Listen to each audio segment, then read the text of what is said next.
ये जनक फलन से रिलेटेड क्वेश्चन क्या है कि जनक फलन विधि का प्रयोग करके निम्न अंतर समीकरण को हल कीजिए। हमको अंतर समीकरण को हल करना है, लेकिन किस मेथड का यूज करना है? जनक फलन विधि का। ठीक है, तो देखो, जनक फलन विधि से हम लोग अंतर समीकरण को सॉल्व करने से पहले कुछ इसके बेसिक्स को डिस्कस कर लेते हैं। देखो, इसका कुछ बेसिक्स क्या है। देखो, सबसे पहले आप क्या करेंगे, आपको क्या पता होना चाहिए कि जो किसी भी अंतर समीकरण का जनक फलन व्यापक रूप में हम क्या मानते हैं, G of Z is equal to summation are equal to zero से इन्फिनाइट ए आर जेड की पावर आर मानते हैं। ठीक है, जब आप इसको एक्सपेंड करोगे तो आर के समेशन का मतलब आप जानते हैं कि टर्म्स को प्लस प्लस करके लिखना। ठीक है, तो देखो यहाँ पे ए आर जीरो, सबसे पहले आर की वैल्यू जब आप जीरो रखेंगे तो यहाँ पे आपको क्या मिलेगा, ए जीरो। ठीक है, फिर क्या होगा, जेड की पावर आर मतलब जेड की पावर जीरो और जेड की पावर जीरो वन हो जाएगा, तो डायरेक्ट ए जीरो लिखे। फिर वन जब रखेंगे यहाँ पे प्लस करके तो यहाँ पे मिलेगा ए वन जेड की पावर वन, और जेड की पावर वन का मतलब जेड होता है। टू रखेंगे तो यहाँ पे आपको मिलेगा ए टू जेड स्क्वायर। थ्री रखेंगे तो क्या मिलेगा, A three Z cube plus क्या होगा, डैश डैश डैश होते जाएगा। ओके, तो देखो यहाँ से हमको क्या बेसिक मिला कि मान लो अगर आपको कहीं आर इक्वल टू वन से इन्फिनाइट तक है और यहाँ पे वैल्यू दिया ए आर जेड की पावर आर, तो इसका मतलब क्या होगा, इसको जब आप एक्सपेंड करेंगे तो क्या मिलेगा, ए वन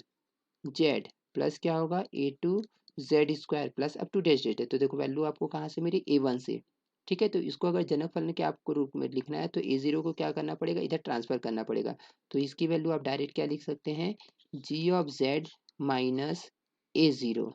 ठीक है, मतलब कोई भी अगर फंक्शन ए वन जेड से स्टार्ट हो रहा है और A two Z square A three Z square continue चल रहा है तो उसको जनक फलन में क्या लिखेंगे, जी जेड माइनस ए जीरो। फिर अगर मान लो वही फंक्शन है टू से स्टार्ट हो रहा है,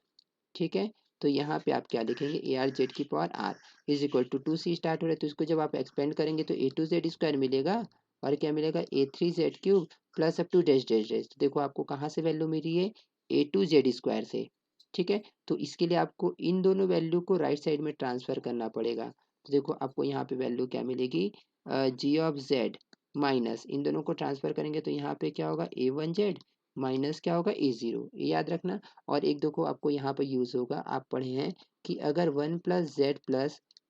square plus Z cube plus dash Z dash है तो इसको हम क्या लिखेंगे, वन माइनस जेड की पावर माइनस वन लिखते हैं। ठीक है, तो अगर मान लो, और इसी को हम स्टैंडर्ड फॉर्म में क्या लिखते हैं, इसी वैल्यू को summation are equal to zero से इन्फिनाइट जेड की पावर आर लिखते हैं ना, इक्वल टू ये आपको क्या मिल गया, वन माइनस जेड की पावर माइनस वन। अब मान लो यहाँ पे वैल्यू दिया है summation are equal to one से इन्फिनाइट दिया और जेड की पावर आर, तो इसको आप एक्सपेंड करेंगे तो क्या मिलेगा, Z plus Z square plus Z cube plus dash Z dash. तो देखो यहाँ से आपको जेड से वैल्यू मिल रही है तो इसकी वैल्यू अगर आपको चाहिए तो वन को ट्रांसफर करना पड़ेगा, तो ये तो सेम रहेगा, क्या लिखेंगे, वन माइनस जेड की पावर माइनस वन माइनस क्या कर देंगे, वन। अगर सेम यहाँ पे रहेगा आर इक्वल टू टू से इन्फिनाइट तक है और जेड की पावर आर है तो ये कहाँ से स्टार्ट होगा, Z square plus Z cube plus Z की power four plus dash dash dash. तो इसको आप क्या लिखेंगे, सेम। जब जेड स्क्वायर से स्टार्ट हो रहा है तो जेड को भी ट्रांसफर करना पड़ेगा, वन को भी, तो यहाँ पे आपको वैल्यू मिलेगी वन माइनस जेड की power minus one minus Z minus one मिलेगा। ठीक है, तो देखिए ये कुछ बेसिक्स हैं जिसका यूज हम यहाँ पे करेंगे। ठीक है, तो चलो अब हम लोग अपने क्वेश्चन को स्टार्ट करते हैं। ठीक है, देखो क्वेश्चन हमारा क्या है कि निम्न अंतर समीकरण को हल कीजिए, और अंतर समीकरण हमारा दिया है a r minus five a r minus one plus six a r minus two equal to two, जहाँ आर की वैल्यू आपको क्या है, दो या दो से बड़ी है, और कंडीशंस क्या दिया, ए जीरो की वैल्यू वन है और ए वन की वैल्यू क्या है, टू। तो हम सबसे पहले इसको सॉल्व करते हैं। दिया गया अंतर समीकरण, अगर अंतर समीकरण की बात करें तो क्या है, a r minus five a r minus one plus six a r minus two equal to two comma r की value greater than equal to two, इसको हम क्या बोले, इक्वेशन नंबर वन। अब क्या है, परिसीमा प्रतिबंध, परिसीमा प्रतिबंध प्रतिबंध की अगर बात करें तो क्या दिया है, a zero equal to one comma a one equal to two, इसको क्या बोले, टू। अब देखो अंतर समीकरण को हल करने के लिए सबसे पहले क्या करोगे कि माना कि माना कि अंतर समीकरण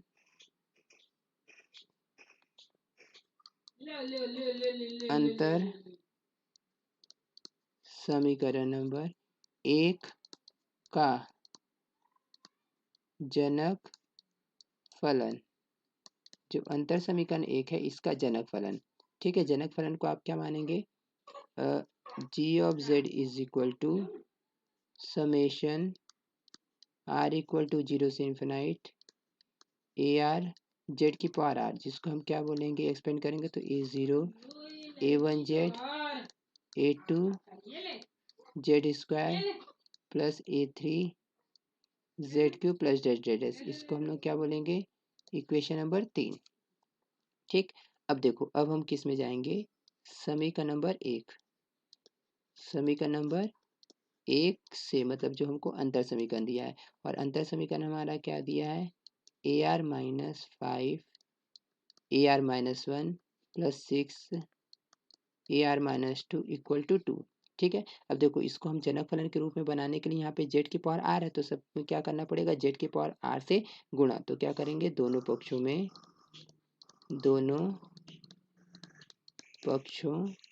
में जेड की पावर आर से गुणा करके, और साथ में क्या दिया है, समेशन भी है, तो आपको योग करना पड़ेगा, लेकिन कहाँ से कहाँ तक, आर की वैल्यू जो आपको 2 या 2 से बड़ी दिया है, तो हम क्या करेंगे, करके आर इक्वल टू 2 से आर इक्वल टू इन्फानाइट तक योग करने पर अगर आर की value greater than equal to 0 दिया होता तो 0 से लेकर इन्फानाइट तक करते, आर की value greater than equal to 1 दिया होता तो हम क्या करते, आर इक्वल टू 1 से इन्फानाइट तक योग करते। यहाँ क्या दिया, आर की value greater than equal to 2 दिया है, तो हम क्या करेंगे, 2 से इन्फानाइट तक करेंगे, तो यहाँ पे करते हैं। तो देखिए, पहले यहाँ पर लिखेंगे समेशन आर इक्वल टू 2 से इन्फानाइट ए आर जेड की पावर आर, ए आर लिखे और जेड की पावर आर से गुणा कर दिए, -5 तो कांस्टेंट है, मैं 5 को हम क्या किए, same, summation are equal to 2 से इन्फिनाइट ए आर -1 है, तो ए आर -1 लिखे, जेड की पावर आर से मल्टीप्लाई करना है, तो जेड की पावर आर, ठीक, plus summation are equal to 2 से इन्फिनाइट ए आर -2 इंटू जेड की पावर आर से, जेड की पावर आर से मल्टीप्लाई करना है, equal to 2 summation are equal to 2 से इन्फिनाइट, यहाँ पे क्या होगा, जेड की पावर आर, 2 तो कांस्टेंट है, मैं डायरेक्ट समेशन करके क्या कर दिया, जेड की पावर आर, ठीक है। अब देखो, ए आर जेड की पावर आर, यहाँ तो यहाँ ए के साथ भी आ रहा है, जेड के साथ भी आ रहा है, लेकिन यहाँ पर आर -1 है तो जेड की पावर आर है, तो आप क्या कीजिए, आर -1 है तो जेड की पावर भी क्या बनाएंगे, आर -1 बनाएंगे, ठीक है। सेम यहाँ पर आर -2 है, क्या है, आर -2, तो यहाँ भी क्या बनाना पड़ेगा, जेड की पावर आर -2 बनाना पड़ेगा, तो चलिए इसको बैलेंस कर लेते हैं, क्या लिखेंगे, समेशन आर इक्वल टू 2 से इन्फिनाइट ए आर जेड की power r -5 summation are equal to 2 से इन्फिनाइट ए आर -1 जेड की पावर आर -1 कर दिए, तो इसका मतलब क्या है, हम एक जेड को बाहर किए हैं, जब बाहर किए हैं तो यहाँ पे जेड करना पड़ेगा, plus summation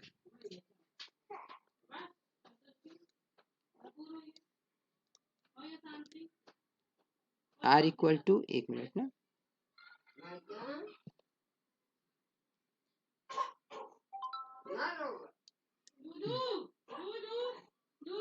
summation R equal to 2 से इन्फिनाइट ए आर -2 है, तो जेड की पावर भी क्या करना पड़ेगा, आर -2 मतलब क्या है, 2 को आप अलग किए हैं तो जेड स्क्वायर लिख दिए, ठीक है, इक्वल टू 2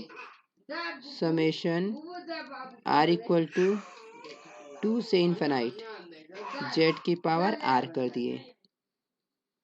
अब हम यहाँ पे इसकी वैल्यू रखेंगे, तो देखिए सबसे पहले क्या करेंगे, यहाँ पर आप दिस इम्प्लाइज, ये जो वैल्यू कहाँ से स्टार्ट हो रही है, आर इक्वल टू 2, तो यहाँ पे जब 2 रखेंगे तो आपको क्या मिलेगा, A2Z²,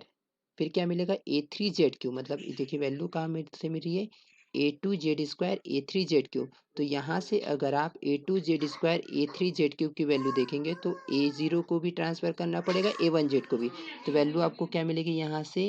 इक्वेशन नंबर थर्ड से इसकी वैल्यू क्या होगी, ZZ minus A1Z minus A0, ठीक है। उसके बाद क्या लिखेंगे आप यहाँ पे -5, तो हम क्या लिखें यहाँ पर -5, ठीक है, ब्रैकेट। अब यहाँ पे वैल्यू अगर r इक्वल टू 2 रखेंगे तो 2 - 1 क्या मिलेगा, A1Z⁴ मतलब A1Z plus A2Z² plus A3Z³ तो मतलब कहाँ से मेरा वैल्यू, A1 से। तो आपको A1Z plus A2Z² plus A3Z³ इसकी वैल्यू चाहिए तो A0 को ट्रांसफ़र करना पड़ेगा। तो क्या मिलेगा यहाँ पर G of Z minus A0, ठीक है, प्लस 6, एक मिनट ना, एक मिनट, हाँ, यहाँ पे अगर देखेंगे तो यहाँ तक तो इसकी वैल्यू रख दी, लेकिन यहाँ पे इंटू में Z भी है तो आपको इंटू क्या करना पड़ेगा यहाँ पर Z से, ठीक है, प्लस 6। यहाँ पे अगर वैल्यू देखेंगे तो AR-2 है, Z⁴R-2। जब यहाँ पे 2 रखेंगे तो आपको A0 मिलेगा, Z⁴0 मतलब A0 प्लस 3 रखेंगे तो A1Z मिलेगा, प्लस 4 रखेंगे तो A2Z² मतलब पूरी वैल्यू मिल जा रही है। और पूरी की वैल्यू क्या है, डायरेक्ट G ऑफ Z। तो यहाँ पे क्या होगा, G ऑफ Z, और यहाँ पे क्या होगा, इंटू में Z² है तो Z² लिखेंगे, इक्वल टू इसकी वैल्यू आप देखेंगे तो देखो क्या मिलेगा, since summation R equal to 2 से इन्फानाइट Z⁴R को एक्सपेंड करते तो आपको मिलता है Z² plus Z³ plus Z⁴ plus dash dash dash ना। और हम जानते हैं कि 1 plus Z² plus up to dash dash dash की वैल्यू क्या होती है, 1 माइनस Z⁻1 अभी भी बताया था। तो Z² थे, जब इसकी वैल्यू निकालेंगे तो मतलब Z² plus Z³ plus dash dash dash की वैल्यू क्या होगी, 1 माइनस Z⁻1 और Z को भी ट्रांसफ़र करना पड़ेगा 1 को भी, तो -Z-1। तो मतलब यहाँ से आपको वैल्यू क्या मिलेगी इसकी, 2 यहाँ पर मिलेगी 1 माइनस Z⁻1 माइनस Z-1 मिलेगा, ठीक है। अब क्या करेंगे हम, इसको कैलकुलेट करते हैं, ठीक। तो देखो कैसे कैलकुलेट करेंगे, तो सबसे पहले हम लोग क्या कर रहे हैं यहाँ पर, इसमें से ब्रैकेट ओपन करते हैं तो क्या मिलेगा, G of Z minus A1Z minus A0, फिर क्या होगा माइनस 5 का मल्टीप्लाई करेंगे तो यहाँ पे क्या होगा 5 G ऑफ Z, और यहाँ से किसका मल्टीप्लाई होगा, Z का भी, तो यहाँ पे Z आ जाएगा, माइनस माइनस प्लस, यहाँ पे मिलेगा 5 A0 Z, इसको मल्टीप्लाई करेंगे तो क्या मिलेगा आपको 6 ZZ into Z², okay, equal to 2, इसको आप क्या लिख सकते हैं, 1 अपॉन में 1 माइनस 1 अपॉन में मिलेगा आपको 1 माइनस Z माइनस 1, ठीक है। अब क्या करेंगे, पहले हम क्या करते, परिसीमा प्रतिबंध का यूज़ करेंगे, लेकिन पहले हम क्या करते, ZZ जहाँ जहाँ कॉमन ले लेते, तो यहाँ पे ZZ है, कॉमन लेंगे तो यहाँ 1 बचेगा, यहाँ भी ZZ है, कॉमन लेंगे तो -5Z बचेगा, यहाँ भी ZZ है, कॉमन लेंगे तो आपको क्या मिलेगा, प्लस 6Z², और यहाँ पे क्या करेंगे, G ऑफ Z, ठीक है। अब यहाँ पे रिमेनिंग टर्म्स क्या होगा, माइनस A1Z माइनस क्या होगा यहाँ पर A0, ठीक है। यहाँ पे क्या होगा, प्लस 5 A0 Z, ठीक है, इक्वल टू 2 1 माइनस Z, तो यहाँ पे क्या होगा 1, माइनस Z का मल्टीप्लाई दोनों के साथ होगा तो माइनस Z प्लस Z², -1 का मल्टीप्लाई होगा तो यहाँ पे -1 का 1 के साथ होगा तो क्या लिखेंगे, -1 माइनस माइनस प्लस, यहाँ पे होगा Z का स्क्वायर प्लस 1, और यहाँ पे -1, दोनों क्या हो जाएंगे यहाँ पे कैंसल, और एक वैल्यू यहाँ पे छूट गई, एक मिनट, हाँ, देखो, हाँ, जब आप यहाँ पे एलसीएम लेंगे तो एलसीएम आपको मिलेगा 1 माइनस Z, ठीक है, यहाँ पे क्या होगा 1, माइनस जेड का मल्टीप्लाई करेंगे 1 के साथ, माइनस जेड का तो माइनस जेड का मल्टीप्लाई माइनस जेड के साथ तो प्लस क्या होगा जेड स्क्वायर, -1 का मल्टीप्लाई 1 के साथ होगा तो क्या होगा -1, -1 का मल्टीप्लाई माइनस जेड के साथ तो प्लस जेड होगा। ठीक है, plus Z minus Z cancel, -1 और ये +1 क्या होगा कैंसल। अब क्या कीजिए, इसको इकट्ठा फैक्टराइज भी कर लीजिए। ठीक है, और फैक्टराइज करेंगे तो यहाँ पे आपको क्या मिलेगा, 1 - 2z माइनस क्या होगा 3z, क्वाड्रेटिक इक्वेशन है, ब्रेक कर सकते हैं। प्लस क्या होगा यहाँ पर 6z² और यहाँ पे लिखेंगे आप zz minus a1z minus a0 plus 5a0z equal to, देखिए यहाँ पे z² होगा, 2 से मल्टीप्लाई करेंगे तो आपको मिलेगा 2z² अपॉन में 1 माइनस जेड। अब देखो इसको क्या करते हैं हम, परिसीमा प्रतिबंध का भी डायरेक्ट यूज कर लेते हैं। तो क्या लिखेंगे, परिसीमा प्रतिबंध, परिसीमा प्रतिबंध a0 बराबर 1 कॉमा a1 बराबर 2 के प्रयोग से जब आप परिसीमा प्रतिबंध का यूज करेंगे और साथ में इसको डायरेक्ट फैक्टराइज भी कर लेते ना, इन दोनों में से क्या कॉमन है 1, तो 1 लिखते 1 माइनस 2z। ठीक, माइनस इन दोनों में से क्या कॉमन दिख रहा है -3z, तो क्या मिलेगा यहाँ पे 1 माइनस यहाँ पे क्या होगा 3 2 ज़ा तो 2z। ओके, हाँ, और यहाँ पे क्या लिखेंगे zz माइनस। ठीक है, परिसीमा प्रतिबंध का यूज करेंगे तो a1 की वैल्यू क्या है आपके पास 2, तो यहाँ पे जब 2 आप रखेंगे तो आपको क्या मिलेगा -2z माइनस a0 और a0 की वैल्यू क्या है 1, तो डायरेक्ट क्या हो जाएगा 1 प्लस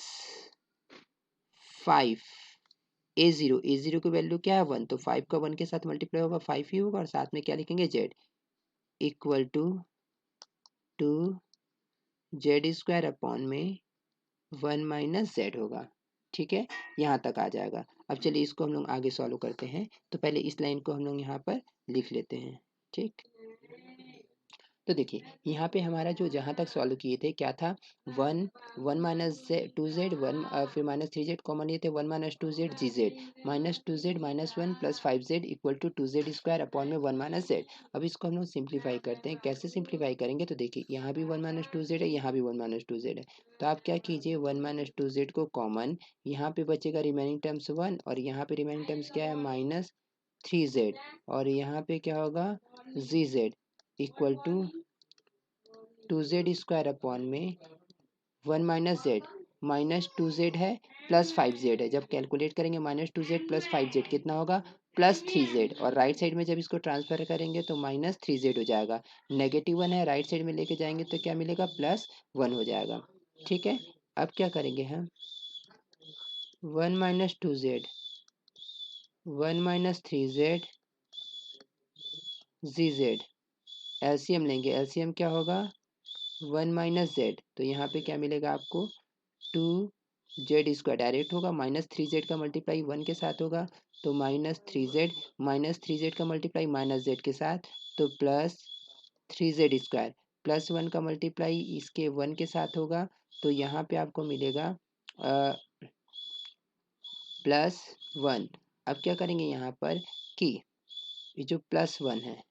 ठीक है, इसका मल्टीप्लाई होगा माइनस जेड के साथ तो यहाँ पे क्या मिलेगा माइनस यहाँ पे आपको मिलेगा जेड। ठीक है,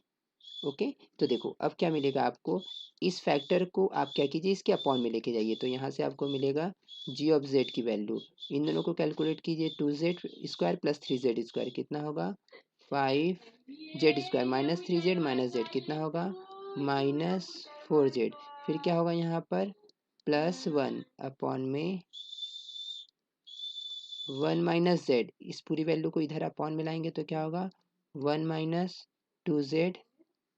ठीक है, सेकेंड ब्रैकेट में क्या है 1 माइनस 3z, यहाँ तक मिल गया। इसको हम क्या करते हैं समीकरण नंबर 4, क्यों, क्योंकि जब तक आप इसको आप पार्शियल फ्रैक्शन में ब्रेक नहीं करेंगे तब तक इसको आप सॉल्व नहीं कर सकते, तब हम लोग इसको पार्शियल फ्रैक्शन में ब्रेक करते हैं। तो क्या लिखेंगे, माना कि 5z² minus 4z plus 1 upon में 1 माइनस जेड 1 माइनस 2z और ये क्या है 1 minus 3z equal to a upon में 1 minus z plus b upon में सेकेंड फैक्टर क्या है 1 minus 2z plus c upon में 1 माइनस 3z है। ठीक है, अब देखिए जब आप इसका एलसीएम लेंगे राइट साइड का तो सेम यही वैल्यू आ जाएगी और अपॉन अपॉन से क्या होगा कैंसिल, तो यहाँ पे बचेगा क्या अंश वाली value 5z² minus 4z plus 1 क्या लिखेंगे ए के अपॉन में 1 माइनस जेड है तो यहाँ पे ए के साथ किसका मल्टीप्लाई होगा 1 माइनस 2z का 1 माइनस 3z का, तो 1 माइनस 2z और यहाँ पे होगा 1 माइनस 3z प्लस बी के अपॉन में 1 माइनस 2z है तो आपको किससे मल्टीप्लाई करना पड़ेगा 1 माइनस जेड से होगा और यहाँ का होगा 1 माइनस 3z प्लस सी के अपॉन में क्या है 1 माइनस 3z तो किससे मल्टीप्लाई होगा 1 माइनस जेड 1 माइनस 2z तो 1 माइनस जेड और यहाँ पे क्या लिखा 1 माइनस 2z। ठीक है, इसको मैं क्या करता हूँ इक्वेशन ए मान लेता हूँ। अब यहाँ से हम ए बी सी की वैल्यू निकालेंगे तो कैसे निकालेंगे, तो सबसे पहले क्या करेंगे इस फैक्टर को जीरो लेके चलेंगे, सेकेंड इस फैक्टर को जीरो, फिर इस फैक्टर को जीरो। तो हम क्या किए समीकरण नंबर ए में 1 माइनस जेड इक्वल टू 0 तो दिस implies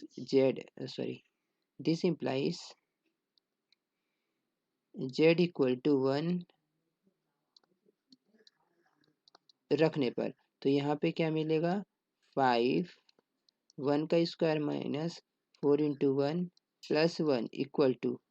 ए जेड की पोजीशन पे 1 रखेंगे तो 1 माइनस 2 मिल जाएगा यहाँ पर और यहाँ पे 1 रखेंगे तो 1 माइनस क्या मिलेगा 3 प्लस बी यहाँ पे डायरेक्ट 1 माइनस जेड दिया और 1 माइनस जेड की वैल्यू तो 0 है तो डायरेक्ट 0 रख दो प्लस सी यहाँ भी 1 माइनस जेड है तो डायरेक्ट क्या हो जाएगा 0। अब इसको कैलकुलेट करेंगे तो यहाँ पे मिलेगा 5 minus 4 plus 1 is equal to a. यहाँ पे क्या आ जाएगा आप कैलकुलेट करेंगे तो -1 और यहाँ पे होगा -2 और ये वैल्यू तो 0 हो गई, कोई मतलब नहीं होगा ना। देन 5 प्लस 1 6 होगा, 6 माइनस 4 2 होगा इक्वल टू -1 -2 का मल्टीप्लाई करेंगे तो 2a हो जाएगा। तो दिस इम्प्लाइज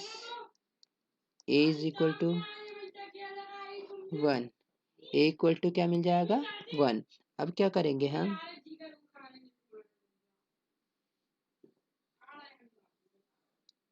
यहाँ पे समीकरण number A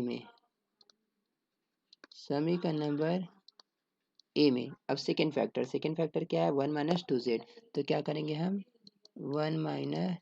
2z equal to 0। 1 minus 2z equal to 0 का मतलब क्या होगा z की वैल्यू क्या मिलेगी 1/2 रखने पर। ठीक है, तो जब z की वैल्यू 1/2 रखेंगे तो देखो कहाँ पे रखेंगे समीकरण नंबर ए में, तो यहाँ पे क्या मिलेगा 5 इंटू 1/2 का स्क्वायर माइनस 4 इंटू 1/2। ठीक है, प्लस क्या होगा यहाँ पर 1 इक्वल टू ए। देखिए यहाँ पे क्या है 1 माइनस 2z की वैल्यू 0 लिए हैं तब वो z की वैल्यू 1/2 आई है तो यहाँ पे 1 माइनस जेड तो a के साथ डायरेक्ट है तो यहाँ पे a का कोफिशिएंट क्या हो जाएगा 0 प्लस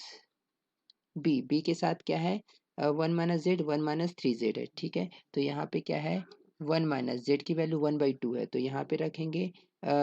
जेड की पोजीशन पे 1/2 तो यहाँ पे 1 माइनस क्या मिलेगा आपको 1/2 फिर क्या होगा यहाँ पे 1 माइनस यहाँ पे क्या है 3z है जेड की पोजीशन पे 1/2 तो आपको मिलेगा यहाँ पर 3/2 प्लस सी। अब सी के साथ लेंगे तो 1 माइनस जेड 1 माइनस 2z तो 1 माइनस 2z डायरेक्ट 0 है तो डायरेक्ट इसकी वैल्यू क्या हो जाएगी 0। तो यहाँ पे जब आप कैलकुलेट करेंगे 5 1/2 का स्क्वायर 1/4 होगा तो 5/4 आ जाएगा माइनस यहाँ पे कैलकुलेट आप करना चाहें तो यहाँ पे आपको मिल जाएगा -2 प्लस 1। ठीक है, इक्वल टू ए 0 है यहाँ पे आपको मिलेगा बी 1 माइनस 1/2 आपको मिलेगा 1/2 1 माइनस 3/2 आपको मिलेगा यहाँ पर -1/2। ओके, तो देखो यहाँ पे क्या मिलेगा 5/4 -2 प्लस 1 क्या होगा -1 इक्वल टू यहाँ पे जब मल्टीप्लाई करेंगे 1/4 1/2 -1/2 -1/4 बी होगा। ठीक है। तो यहाँ पे देखो जब कैलकुलेट करोगे 5/4 -1 एलसीएम लेंगे 4, 5 - 4 कितना होगा 1, तो 1/4 इक्वल टू -1/4, 1/4 1/4 मल्टीप्लाई होगा, क्या बचेगा -1, माइनस बी इक्वल टू 1, तो मतलब बी की वैल्यू क्या मिल गई -1। ठीक है। अब क्या करेंगे हम, समीकरण नंबर ए में 1 - 3z बराबर 0 मीन्स क्या होगा, z बराबर 1/3 रखने पर z की वैल्यू क्या रखेंगे 1/3। ठीक है। तो देखो समीकरण नंबर एक क्या हो जाएगा, ए 5 है, 5 है, z की पोजीशन पे 1/3 रखेंगे, तो यहाँ पे आपको मिलेगा 1/3 का स्क्वायर, -4z है तो क्या लिखेंगे -4z की वैल्यू क्या होगी 1/3, फिर इसके बाद प्लस क्या होगा 1, तो +1 इक्वल टू ए 1 - 3z 0 है, तब z की वैल्यू 1/3 है, तो यहाँ से डायरेक्ट ए का कोफिशिएंट क्या होगा 0, क्योंकि यहाँ पे ए का कोफिशिएंट 1 - 3z है, तो डायरेक्ट क्या होगा 0, प्लस बी, बी में भी 1 - 3z है, तो बी का कोफिशिएंट भी 0, प्लस सी, सी में जब आप जाएंगे तो सी में 1 - 3z नहीं है, तो जेड की वैल्यू रखेंगे, तो यहाँ पे क्या होगा 1 - जेड, जेड की वैल्यू क्या है 1/3, तो 1/3 रखे, फिर क्या होगा 1 - 2z, तो यहाँ पे क्या लिखे 1 - 2 जेड, जेड की वैल्यू 1/3 है, तो आपको क्या मिल जाएगा 2/3, तो यहाँ से आपको मिलेगा 1/3 का स्क्वायर 1/9 होगा, तो यहाँ से आपको मिलेगा 5/9 माइनस 4/3 +1 इक्वल टू, यहाँ पे ए बी ये दोनों तो जीरो हो जाएंगे, सी केवल बचेगा, सी यहाँ पे क्या मिलेगा आपको, कैलकुलेट करेंगे तो क्या मिलेगा 1 - 1/3 कितना आएगा कैलकुलेट करने पर 2/3, 2/3। ठीक है। और यहाँ पे क्या मिलेगा 1/3, 1/3। ठीक है। तो यहाँ पे एक ही ऑप्शन है एलसीएम लेने का, 9 3 का एलसीएम कितना होगा 9, तो यहाँ पे आपको मिलेगा 5 डायरेक्ट माइनस, थ्री के टेबल में 9 3 टाइम्स में आता है, तो 3 से मल्टीप्लाई करेंगे आपको क्या मिलेगा -12, प्लस यहाँ पे पूरा 9 से मल्टीप्लाई होगा तो 9 इक्वल टू 2 1 ज़ा 2, तो यहाँ पे क्या होगा मल्टीप्लाई करने पर 2/9 सी, तो यहाँ से क्या होगा कैलकुलेट करने पर 5 - 9 14, 14 में से 12 को कैलकुलेट करेंगे तो 2 बाई क्या मिलेगा 9 इक्वल टू 2/9 सी, तो यहाँ पे 2/9 2/9 कैंसिल, तो सी की वैल्यू क्या मिल गई यहाँ से आपको 1। ठीक है। सी की वैल्यू क्या मिल गई 1, तो जब सी की वैल्यू 1 मिल गई देन अब क्या करेंगे हम, ध्यान देना, देखिए ए की वैल्यू आपके पास 1 है, बी की वैल्यू -1 है और सी की वैल्यू क्या है 1 है, तो अब हम किस में जाएंगे जो इसको माने हैं। ठीक है। देखो देखो अब क्या करेंगे हम, देन आपका यहाँ पे देखें तो इक्वेशन क्या था यहाँ पर 5z² - 4z + 1। ठीक है। 5z² - 4z + 1, तो हम यहाँ पे लिखे 5, एक मिनट, 5z² - 4z प्लस क्या था 1 अपॉन में वैल्यू क्या थी 1 - z 1 - 2z और क्या था 1 - 3z, और इसको हम क्या माने थे a अपॉन में 1 - z प्लस b अपॉन में 1 - 2z प्लस c अपॉन में क्या माने थे 1 - 3z मान रखने पर। ठीक है। तो हम क्या किए यहाँ पे ए बी सी का मान रखो, a, b, c का मान रखने पर, यहाँ पे जब आप मान रखेंगे तो यहाँ पे आपको वैल्यू मिलेगी 5z² - 4z + 1 अपॉन में 1 - z, और ये क्या है 1 - 2z, फिर है 1 - 3z इक्वल टू ए की वैल्यू 1 है तो 1 अपॉन में 1 - z, बी की वैल्यू -1 है तो -1 अपॉन में 1 - 2z होगा, प्लस सी की वैल्यू +1 तो 1 अपॉन में 1 - 3z, तो आप हम किस में मान रखेंगे समीकरण नंबर 4 थे। समीकरण नंबर 4 में हम लोग को क्या मिला था, जी जेड। और देखिए समीकरण नंबर 4 में हम जी जेड किसको माने थे, देखो समीकरण नंबर 4 की बात करें तो जी जेड हम किसको माने थे, इसी वैल्यू को, ठीक है। और इसको देखो हम क्या लिख दिए हैं यहाँ पर, देखो क्या लिखे यहाँ पर, जी जेड। इस पूरे को हम इतनी वैल्यू मिली, मतलब जी जेड की वैल्यू क्या होगी, 1 अपॉन में 1 माइनस जेड माइनस 1 अपॉन में 1 माइनस 2 जेड प्लस 1 अपॉन में 1 माइनस 3 जेड है, ठीक है। अब देखो इसको हम जनक फलन के रूप में कन्वर्ट करेंगे तो क्या करेंगे, जी जेड इक्वल टू, इसको ऊपर लेके जाइए तो क्या मिलेगा, 1 माइनस जेड की पावर -1 माइनस यहाँ पे क्या होगा, 1 माइनस 2 जेड की पावर -1, फिर प्लस होगा 1 माइनस 3 जेड की पावर -1 हो जाएगा, ठीक है। तो देखो जी जेड बराबर इसको, ठीक है, इसको हम क्या लिखते हैं यहाँ पर, समेशन आर इक्वल टू 0 से इन्फिनाइट, ठीक है, समेशन आर इक्वल टू 0 से इन्फिनाइट, और इसकी वैल्यू होती है जेड की पावर आर। अभी अभी हम लोग पढ़े थे कि 1 plus Z square plus Z cube plus dash Z S, इसी को हम क्या लिखते हैं, 1 माइनस जेड की पावर -1, ठीक है। और इसी को हम क्या बोलते हैं, इसको अगर लिखें तो समेशन आर इक्वल टू 0 से इन्फिनाइट जेड की पावर आर बोलते हैं, मतलब इसकी वैल्यू क्या मिलती है, 1 माइनस जेड की पावर -1, तो रख दिए माइनस, इसको क्या लिखेंगे, समेशन आर इक्वल टू 0 से इन्फिनाइट ए आर के फॉर्म में, देखो 1 माइनस 2 जेड की पावर -1 को जब आप एक्सपेंड करते हैं तो क्या मिलता है, 1 प्लस 2 जेड प्लस क्या होता है, 2 square Z square plus 2 cube Z cube plus dash Z dash होता है। तो इसको हम क्या लिख सकते हैं, समेशन आर इक्वल टू 0 से इन्फिनाइट ए आर, मतलब क्या होगा, 2 की पावर आर जेड की पावर आर लिखते हैं, तो यहाँ पे क्या मिल जाएगा, 2 की पावर आर जेड की पावर आर, सेम यहाँ पे 3 से स्टार्ट है तो क्या मिलेगा आपको, समेशन आर इक्वल टू 0 से इन्फिनाइट 3 की पावर आर जेड की पावर आर हो जाएगा, ठीक है। तो इसको इरेज कर रहा हूँ, तो देखो क्या करेंगे, जी ऑफ जेड से, ठीक है, जी ऑफ जेड क्या कीजिए यहाँ पे, समेशन आर इक्वल टू 0 से इन्फिनाइट सभी में कॉमन ले लीजिए और जेड की पावर आर, तो यहाँ पे क्या बचेगा 1 माइनस यहाँ पे क्या बचेगा 2 की पावर आर, ठीक है। और यहाँ पे क्या बचेगा, प्लस 3 की पावर आर, और ये क्या होगा जेड आर, ठीक है। तो देखो एक चीज ध्यान देना, हम क्या लिखते हैं बताया था, G of z equal to summation are equal to 0 से infinite A R z r होता है। तो देखिए ये है समेशन आर इक्वल टू 0 से इन्फिनाइट ए आर जेड की पावर आर, तो यहाँ पे क्या लिखोगे, अतः ए आर की वैल्यू आपको क्या मिली, 1 माइनस